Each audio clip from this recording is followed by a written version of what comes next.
All right, let's go to the United States. Major news there today. President Joe Biden pardoning his son Hunter, who was facing possible jail time over gun and tax charges.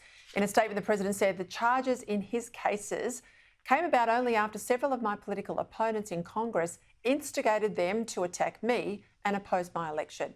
No reasonable person, he says, who looks at the facts of Hunter's cases can reach any conclusion other than he was singled out only because he's my son, and that is wrong. Joining me now to discuss this and more, LNP MP Keith Pearce and Liberal Senator for South Australia, Alex Antic. Well, Alex, he said he would never do this, and then he did. Do you think this will be the end of it? Well, Peter, I mean, I think I heard him say that, but I never really believed it, honestly. I mean, it's extraordinary to me that this power even exists in the United States. I'm glad we don't have the same thing here, because it seems on a starting point to sort of fundamentally cut across the separation of powers, and it seems entirely conflicted. But look, I mean, I don't think there's any doubt it was ever going to happen. And I have to say, it is extraordinary to hear the president say that he thinks that Hunter's been singled out. I mean, ask the 45th president of the United States, Donald John Trump, how he feels about having more indictments than Alphonse Capone, and see if he feels singled out. So, look, I don't know. I don't think this is the end of it, though. I think there'll be more to it, although this covers a 10-year period, apparently, from January 1, 2014 to 10 years ahead of that. So it's extraordinary stuff. Yeah, they have to do it. He has to do it because otherwise his legacy, of course, is going to be tainted by his son, who is as rotten as all get out. But Keith, just more broadly on the incoming president's first couple of weeks, I mean, some of these appointments, geez, are going to shake the tree in Washington. Absolutely, Peter, and I agree with Alex. It's quite extraordinary not having the separation of powers. I actually went to have a bit of a look. Would you believe Obama pardoned almost 2,000 people, Donald Trump in his last term a couple hundred, and Joe Biden just 26, and one happens to be his son. I mean, what an incredible power to have. But I think, you know, Donald Trump, the US people have made the right decision. I think this is just another justification for his election. And his selections have been broad. And you've got Matt Whitaker, who I know very well. He'll be the ambassador to NATO, and I think that will definitely help sort out the issue in Ukraine. And I look forward to more strong decisions from Donald Trump in the United States. Alex, what do you make about the decision today by Home Affairs Minister Tony Burke to refuse an Australian visa to a former Israeli government minister, Ayelet Shaked? Yeah, well, Peter, I mean, this is becoming all too familiar, isn't it? We have this sort of strange path where people are singled out for reasons of social cohesion. I mean, I think a similar power was used, if not the exact same power, without being corrected, for Novak Djokovic and Candace Owens.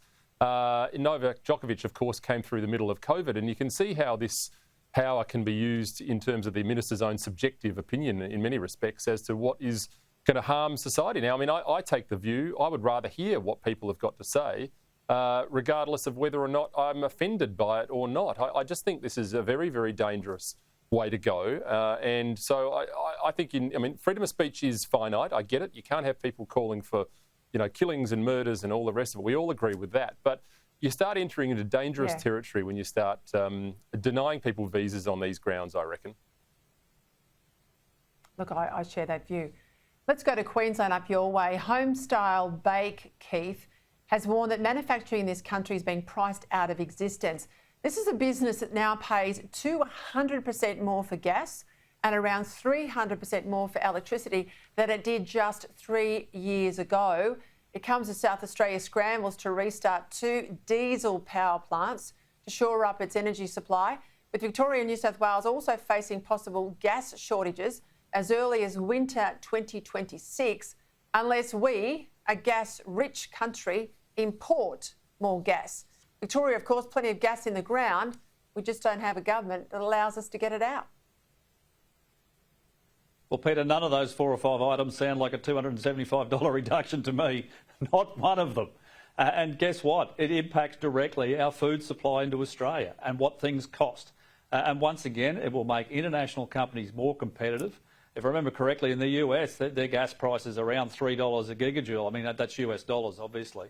And here I'm hearing quotes in Australian dollars above 20 on the spot market for our manufacturers. It is a ludicrous position to find ourselves in. It is all off the back of Labor policies, and now you're looking at having to start diesel generators in South Australia to keep the lights on. And these are big ones. They're not reciprocating engines. These are like a gas turbine themselves.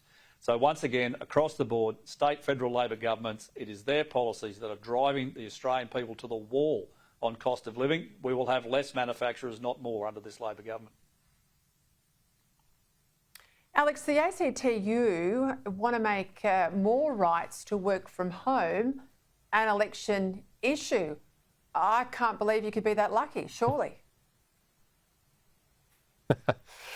Yeah, well, look, I mean, this is just that another hangover from the COVID period that seems to not want to go away, this work for home scenario. Ultimately, this has really got to come to an end, I think. I mean, people were locked in their homes, sure, but we've now got central business districts that are crying out for people to come back to the office.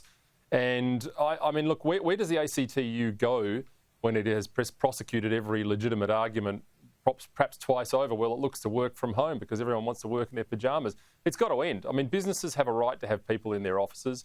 Every business that I speak to that can have people working from home wishes they had less.